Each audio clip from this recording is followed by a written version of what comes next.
안녕하세요. 옥수수 치과 원장 이승호라고 합니다. 오늘 온라인을 통해서 우리 3045 젊은 부부를 위한 치아 건강 상식과 마인드에 대한 시간을 통해서 여러분과 만날 수 있어서 너무 반갑습니다. 제가 이렇게 3045 하면 좀 젊은 부부들이 많은데 어떤 치아 건강 상식을 좀 전달해 드리면 좋을까라고 생각을 하다가 아이들을 여러분들이 키우잖아요. 그래서 그 아이들을 키울 때 아이들이 그 전니가 이렇게 나는데 그 전니에 대한 어떤 그런 부분들 또 몇 가지 궁금한 부분들을 중심으로 이번 시간에 여러분들에게 좀 설명해 드리려고 합니다. 보통 흔히 많이 하는 또 질문 중에 하나가 뭐냐면 원장님 유치는 보통 언제 어떻게 나나요? 라고 이제 하는 질문들을 많이 받습니다.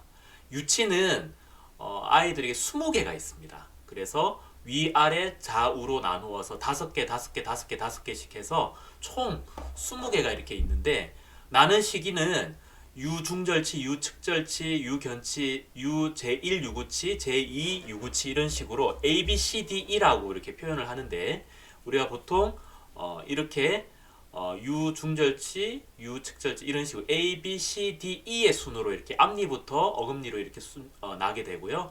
보통은 아랫니가 먼저 나고 나서 그에 상항하는 치아가 또 위에 치아가 나고 그래서 아래가 먼저 그 다음 위 아래가 먼저 위 이런 식으로 납니다. 보통 생후 한 6개월에서 10개월에 처음 보통은 유치가 나기 시작하고요. 그리고 마지막 유구치 같은 경우에는 생후 25개월에서 31개월 사이에 보통 이렇게 나게 됩니다. 보통 이렇게 젊은 부부가 좀 묻는 대표적인 또 질문 중에 하나가 뭐냐면 원장님 전니는 어떻게 관리를 해주면 되나요? 라고는 이제 질문을 하게 됩니다.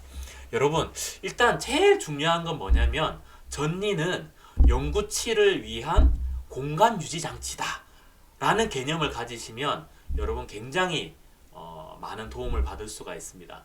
뭐냐면 다른 게 아니라 유치에서 어금니 부분 있잖아요. 어금니 부분은 굉장히 중요합니다. 어금니 부분이 썩거나 문제가 있을 때 제때 치료를 해주지 않아서 빨리 빠지게 되면 문제가 생기는데 뭐냐면 문제 첫 번째로 잘 씹어 먹기 좀 힘들다는 것도 일단 문제가 될 수 있겠고 또 통증이 또 생기니까 그 통증으로 인해서 문제가 또 생길 수가 있겠죠.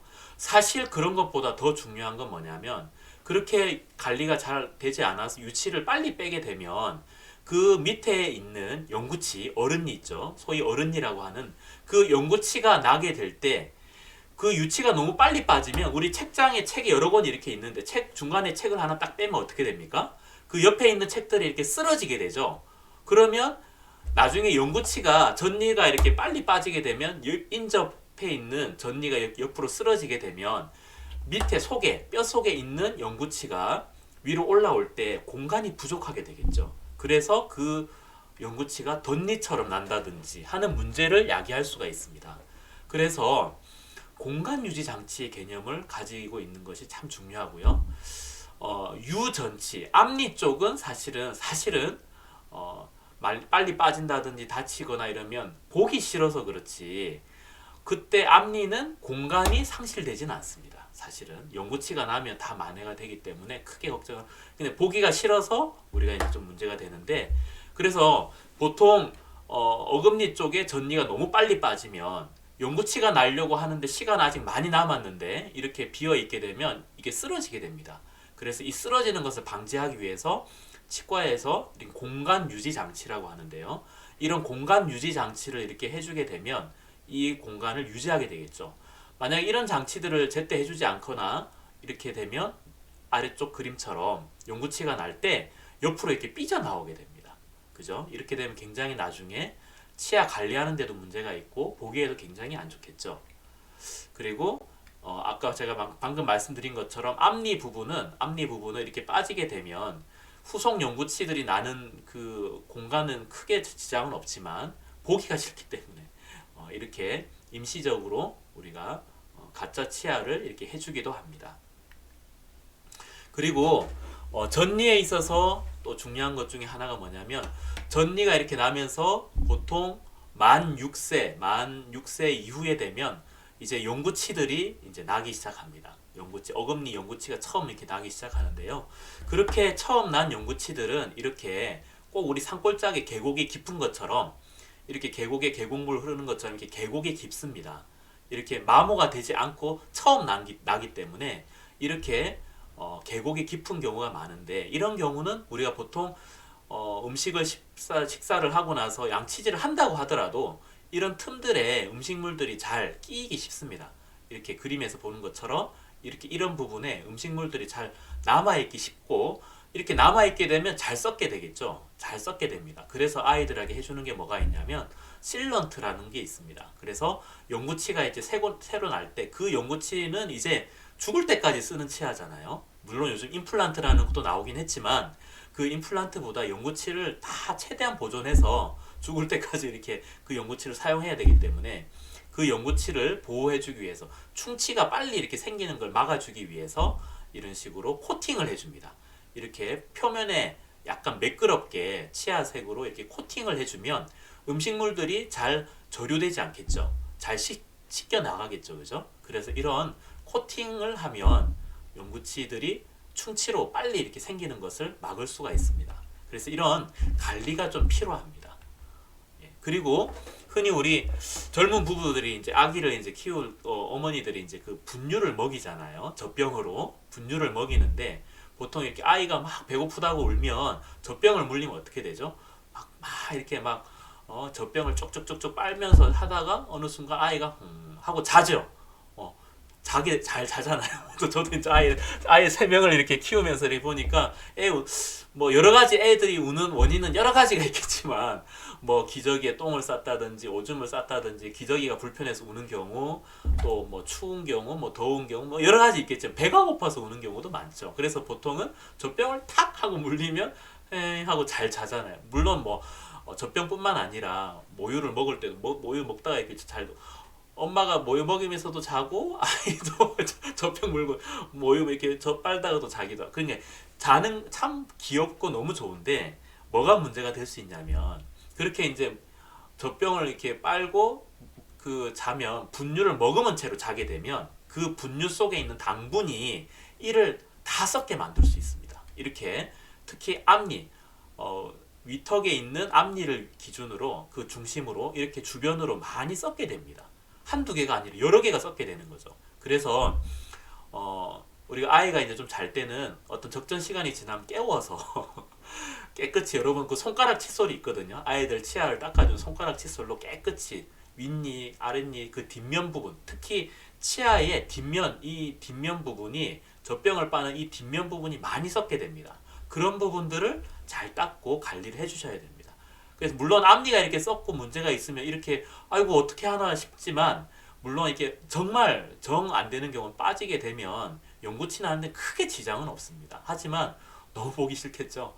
예쁜 아이들 사진도 많이 찍어주고 해야 되는데 이렇게 앞니가 이렇게 되면 너무 마음이 아프죠. 그래서 이런 부분들을 여러분들 정확하게 알고 관리를 해주시면 좀 도움이 될 것 같습니다. 그리고 이제 또 많이 하는 질문 중에 하나가, 아이들이 이제 또 나중에 이제 초등학교 가고 또 이제 점점 성장을 하면서 아이들이 치아가 가지런해지면 좋지만 치아가 이렇게 가지런하게 다 나는 경우는 사실 극히 드뭅니다. 그래서 보통 우리가 부정교합이라고 하죠. 덧니나 뭐 여러 가지 어떤 그 치아가 가지런하게 나지 않는 경우가 많은데, 우리가 보통 부정교합을 분류를 합니다. 어떻게 분류를 하냐면 1급 부정교합, 2급 부정교합, 3급 부정교합으로 분류를 하는데, 1급은 뭐냐면 위턱과 아래턱, 턱의 관계는 정상적인 거예요.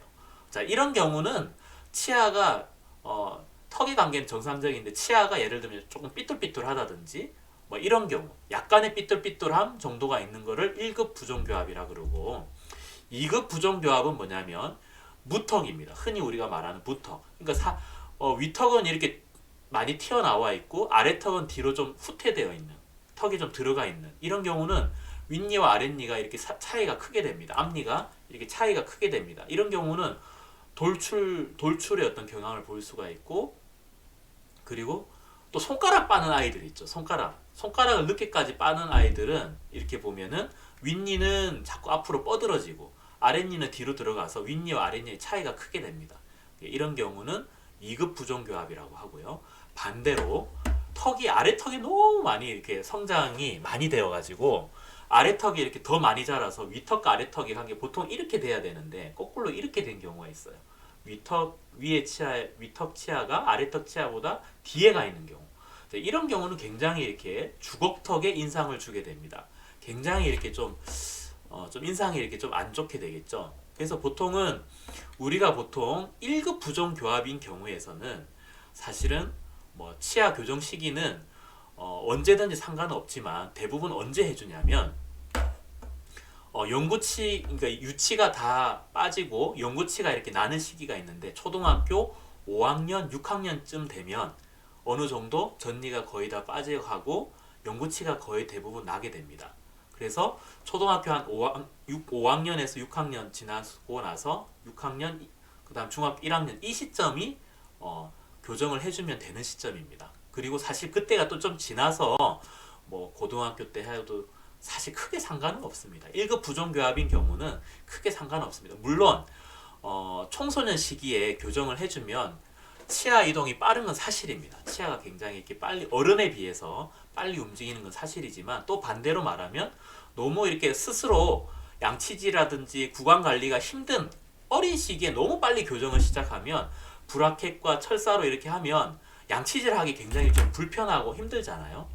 그렇게 되면서 치아가 관리가 안 되는 상황에서 억지로 부모님 등살에 떠밀려가지고 교정을 하게 되는 경우는 치아가 많이 썩게 되는 경우가 많더라고요. 그래서 너무 이른 시기에 하는 것도 좋지 않고요.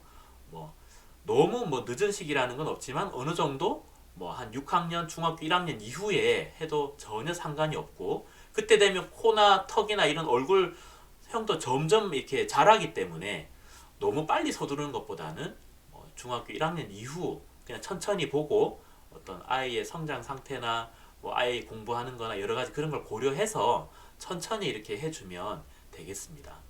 2급 부종교합인 경우도 막 그렇게 서두를 필요는 없고요. 보통은 아래턱을 좀 성장을 촉진시켜주는 이런 장치를 끼게 해서 좀 이렇게 너무 위턱과 아래턱의 차이가 크면 아래턱을 좀 성장을 촉진시켜주는 꼈다 뺐다 하는 장치가 있긴 있지만 그렇게 큰 효과는 없습니다. 사실은. 그래서 마찬가지로 중학교 1학년 이후로 편한 시기에 교정을 해주면 되고요. 중요한 건 이 상급 부종교합인데요. 이런 상급 부종교합인 경우에는 이런 경우입니다. 이렇게 위턱이 아래턱보다 뒤로 들어가 있는 경우죠. 뭐가 문제가 되냐면 아래턱이 위턱에 이렇게 통제를 받아야 되는 통제를 받지 않고 앞으로 나가 있으면 아래턱은 너무나 더 잘 자라기 쉽고 위턱은 오히려 아래턱에 이렇게 막혀가지고 못 자랍니다. 그러니까 더 주걱턱이 악순환으로 갈 수 있는 찬스가 굉장히 많아지기 때문에 만약에 아이들이 이런 형태의 부종교합을 가지고 있다면 이런 경우는 조기에 교정 치료를 해주는 것이 중요합니다.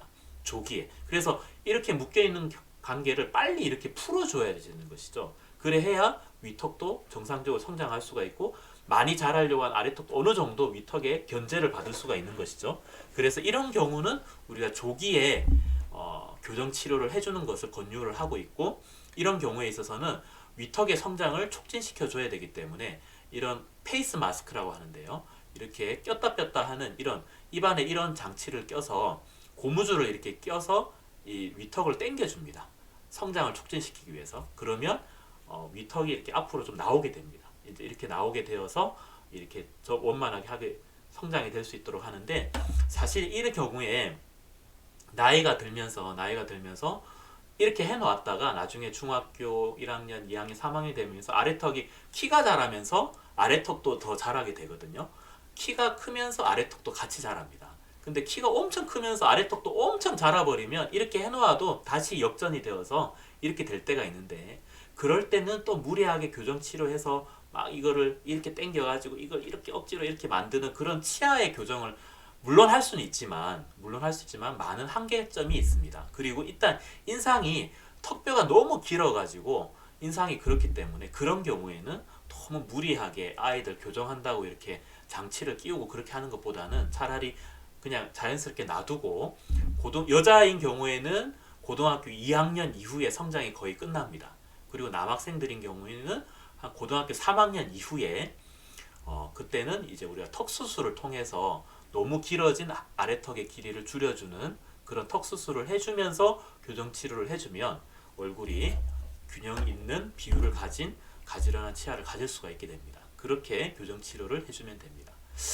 제가 이렇게 여러분들이 이렇게 자녀를 키우면서 여러 가지 뭐 이런 치아 관리도 이렇게 하지만 좀 저도 아이를 키운 어떤 학부모 입장에서 3045 우리 여러분들이 이렇게 삶을 살아가면서 아이들 치아와 관련돼서 좀 생각을 좀 이렇게 해봤는데 사실은 정확한 팩트와 상식으로 관리를 하게 되면 아까 제가 방금 말씀해드린 전니는 공간 유지 장치구나 라는 딱 생각을 정확하게 알게 되면 이렇게 뭐가 어떤 불이한 사고로 앞니가 빨리 빠진다든지 뭐 전니가 뭐 어금니가 이게 썩었을 때 그 어금니 썩은 것을 보고 생각하는 그런 게 좀 다를 수가 있겠죠.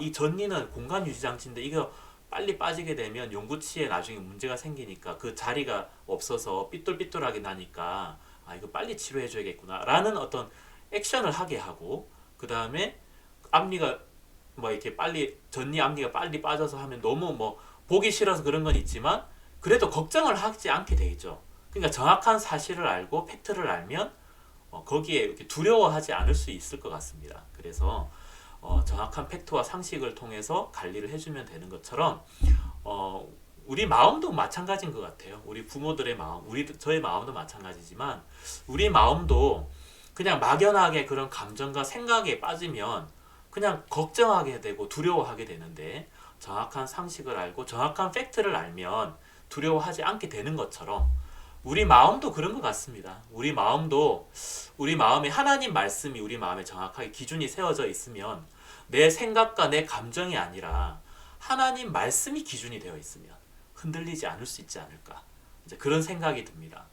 그러니까 이렇게 아무리 뭐 바람이 많이 불고 막 해도 그 조그마한 이 강에 이렇게 정박되어 있는 배가 이렇게 닻이 이렇게 딱 이렇게 걸려 있으면 닻이 있는 배는 떠내려가지 않죠. 근데 닻이 없는 배는 바람이 불면 또 물결이 치면 물결 치는 대로 바람 부는 대로 그 배는 떠내려갈 수밖에 없지만 정확한 닻이 이렇게 내려져 있으면 그 배는 정말 이렇게 떠내려가지 않을 수 있는 것처럼 우리 마음도 떠내려가게 하는 게 얼마나 많습니까? 그죠? 이런 전리에 대한 생각만 해도 여러 가지 막 걱정과 생각이 막 들어올 수 있는데 제가 알려드린 어떤 이런 팩트나 상식을 통해서 그게 정확하게 딱 뿌리가 내리게 되면 걱정이 없어지게 되는 것처럼 우리 마음도 그런 것 같습니다. 그래서 정확한 그런 우리 마음의 말씀을 통해서 우리 마음이 이렇게 관리가 된다면 두려워할 필요가 없고 우리가 정말 건강한 그런 생활을 할 수 있을 것 같고요. 요즘은 사실은 결핍이 결핍된 시대입니다. 이 표현이 맞는지 모르겠지만 결핍이 결핍된 시대. 그래서 사실은 좀 이렇게 요즘은 거의 없는 게 없는 그런 시대입니다. 사실은 그래서 아이들이 없는 걸 잘 못 느껴요. 우리 때만 해도 좀 없는 것도 있고 부족한 것도 있어서 그런 그 결핍을 통해서 나의 부족함도 알고 내가 정말 추구하고 갈구하고 하는 그런 것도 우리 마음의 꿈도 키우고 그런 게 있었는데 요즘 아이들은 이렇게 좀 보면 결핍이 결핍된 그래서 오히려 감사할 수 있는 그런 마음의 형성도 굉장히 더딘 것 같고 그런 마음에 좀 그런 것 같습니다. 그래서 아이들한테 적절한 없음이 있어야 비로소 있음이 아름다움 그리고 감사한 마음을 가질 수 있지 않을까 그런 좀 생각이 이렇게 듭니다. 그래서 우리가 이게 전리도 이렇게 아까 제가 말씀드린 것처럼 관리를 할 때 이게 설탕을 우리가 많이 먹게 되면 막 많이 썩게 되거든요. 옛날에는 막 설탕 그 음식이 많이 없어서 충치가 많이 요즘은 막 단 게 얼마나 많이 나오는지 그래서 이제 설탕을 이제 많이 먹고 그러니까 부잣집이고 애들이 막 결핍이 없는 아이일수록 충치가 더 많은 거예요. 오히려 이제 뭐 과자를 많이 못 먹거나 오히려 이제 그런 경우는 오히려 충치 지수가 낮고 오히려 막 결핍이 없는 풍족한 가정에 있는 아이들이 충치가 더 많이 생기는 그러니까 결핍이 좀 필요한 시대인 거예요. 적절한 결핍도 필요하다. 좀 제가 오늘 이렇게 이번에 그 마인드 강연을 좀 준비하면 좀 그런 생각이 좀 들었어요. 아, 적절한 결핍이 정말 필요하구나 이런 생각이 좀 들었습니다. 사실 우리가 이제 다 공부를 이렇게 하셨지만 우리가 학교에서 이렇게 배우는 거 뭐 미분 적분도 배우고 막 그렇게 했지만 사실은 지금 기억나십니까? 저 하나도 기억이 안 나는데 근데 학교에서 다니면서 공부하는 태도를 배웠던 것 같습니다. 학교에서 배웠던 그 공부하는 태도를 통해서 제가 학교에서 나와서 인생을 살면서 여러 가지 문제를 만나고 또 처음 접해본 문제를 이렇게 만났을 때 그런 공부하는 태도를 통해서 새로운 자료를 조사해 본다든지 또 다른 아는 분들에게 조언을 구해 본다든지 어떤 자세를 통해서 문제 해결을 할 수 있는 그런 마음의 힘을 가질 수 있는 것처럼 그런 공부하는 태도가 굉장히 중요한 것 같습니다. 아이들도 마찬가지지 않을까 그런 생각이 드는데 공부해서 성적이 뭐 어떤 그런 것보다도 공부를 통해서 정말 그 공부하는 태도를 배울 수 있는 그 시기가 학교 다니는 시기가 아닌가. 그래서 그 애티튜드라고 하는데 그 애티튜드는 우리가 평소에 품고 있는 마음의 길 그리고 마음의 습관 마음의 생각의 근육의 결정체로 나타나는 것이 애티튜드인데 그 애티튜드는 사실은 많은 사람들이 성공을 꿈꾸지만 사실 성공은 어떤 사람에게는 성공이 독이 될 때도 있잖아요. 그 성공보다는 성장은 오늘과 다른 내일을 말하고 그런 성장에 중요한 열쇠가 되는 것이 정말 그런 애티튜드가 아닌가라는 생각이 듭니다. 목사님도 수돗물도 이렇게 쓸 때 물을 팍 수도꼭지 틀어서 팍 쓰면은 굉장히 이게 싫어하시 질타도 하시고 전기불 뭐 물세가 아깝고 전기세가 아깝다 그것보다도 절제하는 그런 마음을 표현을 하시고 굉장히 그 훈련이 중요하다 그런 습관이 중요하다고 강조를 많이 하시지 않습니까? 진짜 그런 것 같습니다. 이런 마음의 습관이 굉장히 중요하고 그런 부분들을 우리가 아이들에게 또 우리들도 그런 것이 필요하지 않나 그런 생각이 듭니다. 그래서 학교에서 배우는 것은 그런 지식이었는데 그런 결국 지식은 사라지고 태도만 남지 않았나. 우리가 키우고 있는 아이들도 마찬가지지 않을까. 우리들도 마찬가지고요. 그런 생각이 이렇게 들었습니다. 누구나 실수와 실패는 다 합니다.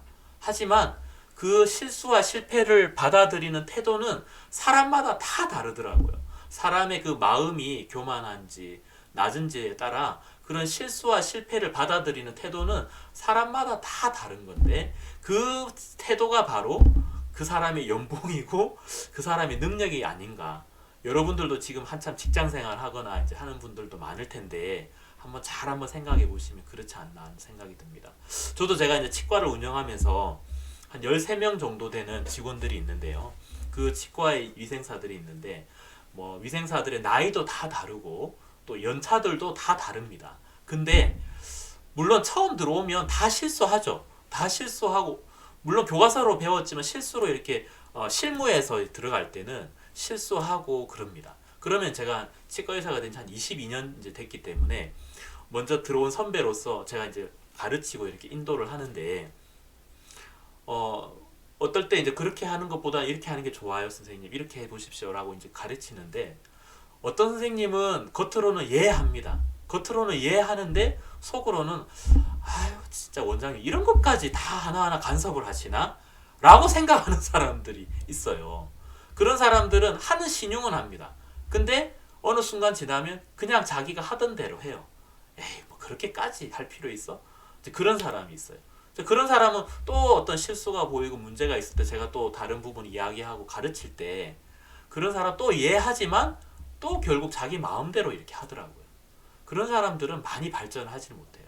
또 어떤 사람은 아 맞구나 내가 원장님은 나보다 치과에서 일하신 지 22년이나 먼저 일을 하셨으니까 아 그렇게 하면 훨씬 더 빨리 그렇게 할 수가 있고 환자들도 훨씬 더 편해질 수 있구나 라고 생각을 해서 아 원장님 그렇게 해볼게 원장님 그렇게 해볼게요. 그렇게 진짜 마음으로 이해하고 또 대답도 이해하지만 마음으로 이해하고 하는 사람들은 진짜 실질적으로 그렇게 하면서 되게 빨리 배우는 거예요.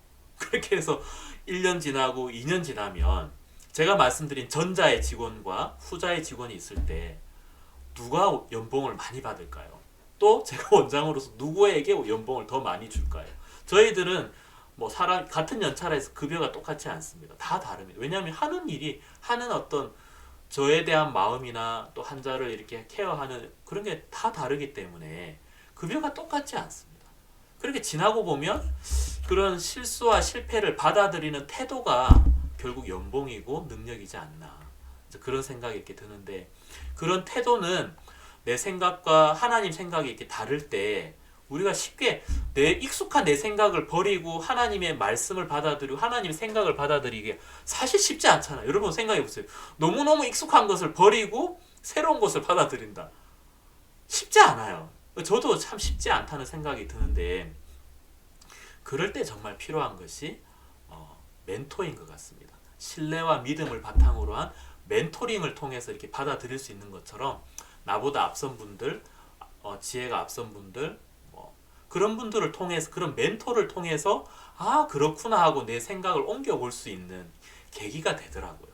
우리가 아이들에게는 학부모가 좋은 멘토가 될 수 있는데 아 내가 아이들의 어떤 그냥 아빠야 엄마야 그냥 그런 마인드보다는 내가 이 아이들이 어떤 멘토라는 생각 또 우리들도 우리에게 정말 훌륭한 멘토가 필요하죠. 그래서 우리에게 익숙한 생각과 그 틀에서 벗어날 수 있는 그런 계기가 될 수가 있고 그런 태도를 우리가 또 배울 수가 있는 거겠죠. 제가 세상에 많은 사람들이 있지만 두 부류가 있는 것 같습니다. 자기가 자기를 지킬 수 있다고 생각을 하고 믿는 사람 그리고 자기가 자기를 지킬 수가 없어서 하나님이 나를 지켜주셔야 된다고 생각하는 사람 이 두 부류가 있는 것 같습니다. 사실 자기가 자기를 지키려고 하는 사람은 정말 자기가 능력도 구비를 해야 되고 무시 안 받으려면 막 이렇게 노력해야 되고 막 그렇게 하는데 결정적으로 교회를 떠나서 또 자기가 자기를 지키려고 하는 사람도 많죠. 교회를 떠나서 뭐 다리가 부러지고 뭐 돈을 다 잃어버리고 그렇지 않더라고. 어떤 사람은 돈도 더 잘 벌고 결혼도 잘하고 뭐 나름대로 집도 사고 막 그런 사람들이 있더라고요. 근데 뭐냐 결정적으로 교회를 떠나서 자기가 자기를 믿는 사람은 그 마음에 감사와 은혜는 없어지게 됩니다. 감사할 일이 없어요. 다 당연하잖아요. 다 당연해요. 당연해. 그냥 자기가 이런 조건을 갖추었으니까 이런 대우를 받는 게 당연하고. 그래서 어떨 때 내가 이런 대우를 받아야 되는데 그런 대우를 받지 못할 때 화가 나죠. 분하죠. 그러니까 오히려 이제 갑질을 하게 되는 것처럼 감사와 은혜가 빠지게 됩니다. 여러분, 우리 인생에서 감사와 은혜가 빠지고 행복할 수 있을까요? 행복할 수 없을 것 같아요. 진짜 그럴 것 같아요. 정말 나를 정확하게 알면 알수록 또 우리가 학부모인데 아이들을 이렇게 키우면서 내가 아이를 지킬 수 없구나. 여러분 너무 정확하게 알게 되지 않나요? 아이를 내가 막 이렇게 해서 아이를 전혀 안 아프게 할 수 있나요? 그렇잖아요. 정말 하나님이 우리 아이를 지켜주셔야 되고 나도 하나님이 나를 지켜주셔야 되는구나 하는 그런 마음이 이렇게 듭니다. 진짜 하나님이 우리를 지켜주셔야 행복할 수가 있고 우리 아이들을 지켜주셔야 행복할 수가 있겠죠. 야곱과 에서가 있는데 에서 너무 능력이 좋아요. 자기가 다 할 수 있고 그렇죠. 하지만 나중에 이제 복을 받지 못하고 저주를 받고 야곱은 너무 부족하고 연약하고 비실비실한데 축복을 받더라고요. 결국 야곱이 복을 받는구나. 축복을 받는 것. 근데 야곱이 축복을 받을 수 있는 건 무엇이었습니까? 어머니 리브가의 사랑이 있었기 때문인데 결정적인 건 뭘까? 에서가 아무리 잘하지만 그 에서의 마음에는 어머니의 마음이 깃들 만한 마음의 공간이 없었던 것 같습니다. 어머니의 마음이 깃들 만한 공간. 자기밖에 없는 거예요. 자기가 자기를 다 지키니까. 하지만 야곱의 마음에는 어머니 리브가의 마음이 깃들 만한 마음의 공간이 있는 거예요. 그러니까 어머니 리브가의 마음이 연결되고 어머니 리브가가 계속해서 사랑이 야곱에게 흘러 들어갈 수 있는 것처럼 행복한 사람이 누구냐? 복을 받는 사람이 누구냐? 리브가의 사랑이 스며들 수 있는 야곱처럼 하나님의 사랑이 스며들 수 있는 마음의 공간이 있는 사람이 아닐까 그런 생각이 듭니다. 지금 우리에게 정말 필요한 건 우리 마음을 꽉 채우는 빈틈없는 논리나 지식이 아니라 비어있는 공간을 만드는 지혜가 아닌가. 그게 바로 지혜가 아닌가 그런 생각이 들고 아이들도 결핍되게 만들어주는 환경을 제공하지 말고 그 아이들의 빈 공간을 만들어주는 그래서 어머니의 사랑이, 아버지의 사랑이 스며들 수 있는 공간을 만들어 주어서 정말 교만하지 않고 낮은 마음에 마음을 가진 아이들이 정말 중요한 것처럼 진짜 그런 것 같습니다. 우리 마음에 비어 있는 공간을 만드는 그것이 바로 지혜가 아닌가. 우리가 비행기 타면 이 화장실에 보면 occupied 꽉 차 있어 그 못 들어가잖아요. 제가 거기서 좀 생각이 돼서 이 그림을 좀 넣어봤는데 베이컨 타면 너무 좋잖아요. 우리 화장실 들어갈 때 베이컨 타면 너무 마음이 푸근하고 좋잖아요. 어이구 하면서 이제 들어갈 수 있는 것처럼 하나님이 우리 내 마음도 손이 있는 것 같아요. 내 마음의 손이 무언가를 하나님 아니 다른 것을 마음 있는 걸 꽉 잡고 있으면 하나님의 마음이 들어올 공간이 없으면 역사할 수가 없잖아요. 하나님이. 하지만 근데 내 마음의 손이 이렇게 내려놔져 있고 비워져 있으면 하나님이 주시는 걸 내가 받을 수 있는 것처럼 진짜 우리들 마음속에 내 마음이 정말 겸비하고 낮아져 있는 비어 있는 공간을 만드는 그런 지혜가 우리 3045 젊은 부부에게 필요하지 않나. 저를 포함한 우리 젊은 부부에게 필요하지 않나 라는 그런 생각이 듭니다. 여러분 좀 도움이 되셨는지 모르겠습니다. 앞으로도 또 틈틈이 이런 아카데미나 또 이런 시간을 통해서 여러분들에게 인사드릴 수 있으면 좋겠습니다. 오늘 이것으로 마치겠습니다. 여러분 안녕히 계십시오.